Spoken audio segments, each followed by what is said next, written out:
Vicky, you're the chair of the Gilden Park Residents Association. How long has it been set up, and why did you set it up? So we've been established now since November 23. We held our first AGM then. The reason we set it up was because there's been a number of failings. I think a lot of residents are aware there's been a number of failings across the entire development. We've had buildings that haven't been delivered, trees that haven't been planted, which seems to be a major issue with a lot of residents. So we wanted to be that single point of contact to then establish those links with, be it the consortium, the council, local councillors and other people that are involved within the development. And how many members have you got? So on our committee we've got 7 committee members. There are 1,200 residential premises here on the estate. People can sign up to the Residents Association through our website, which is www.gildenpark.org, and they can receive updates there from the Residents Association. As it stands, I believe we are just underneath the 400 mark as to people who have signed up. So the more people we get signed up, the more people we can distribute information to.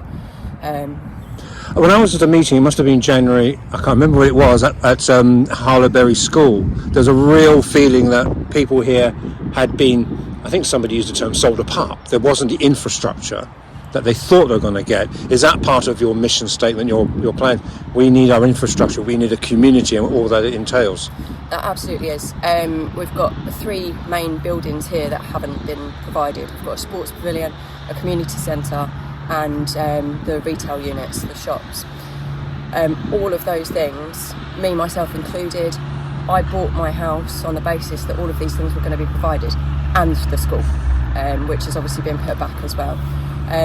We have got dates and commitments now from the consortium, but we just need to, as a residents association, keep pushing the consortium to make sure that those are delivered, and pushing Harlow Council to make sure they hold up their end of the bargain and put pressure on the consortium as well. And how are you doing that? By putting pressure? Are you meeting them? Are you speaking to them?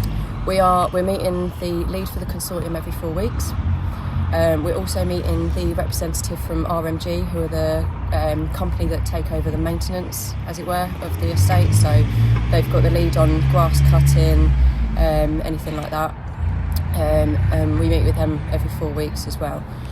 We have had one meeting with Harlow Planning, which was facilitated by our local councillor Joel Charles. That was back in December, and we are hoping to have another one in the not too distant future with them. Because it does. Every time I come here, every few months, there seems to be more diggers. There's one in the background. There seem to be more roads closed. We should be coming to a day when I don't see these anymore, and you, as a resident, don't see them. When do you think that day will be? I don't know. Is the honest answer. I don't know. We did put out some communication last week with regards to the roads, because we've been told that the final surfaces are going to be laid on Aspen Way, Old Oak Way and Field Fair Way over the next coming weeks. Obviously weeks, I don't know how long those weeks are. We were just told weeks. So just to remind people to be vigilant that roads may need to be closed, there may be one-way access and things like that. So for drivers to be vigilant as they're driving around the estate whilst these roadworks are taking place. Well, Vicky, thank you very much for your time. Anything else you want to add? I mean, I can give you what Danielle's told me as per the issue that she's had. So obviously I made it earlier about still running. A lot of different members have added issues to your concerns, for example. We've got any examples? We've had contact from one of the residents in one of the residential blocks, the apartment blocks down near the front of the estate. They've also been in contact with Councillor Charles about some issues that they've experienced. These have been going on since they moved in December 2022, and they range from leaks, mould, damp and raw sewage. So there had been an instance where she only has one toilet in her flat. This had overflowed with raw sewage. They hadn't come to fix this. She'd reported it. They didn't come out to fix it in time. She's ended up having to go to local supermarkets to use the toilets because she hasn't got access to a toilet.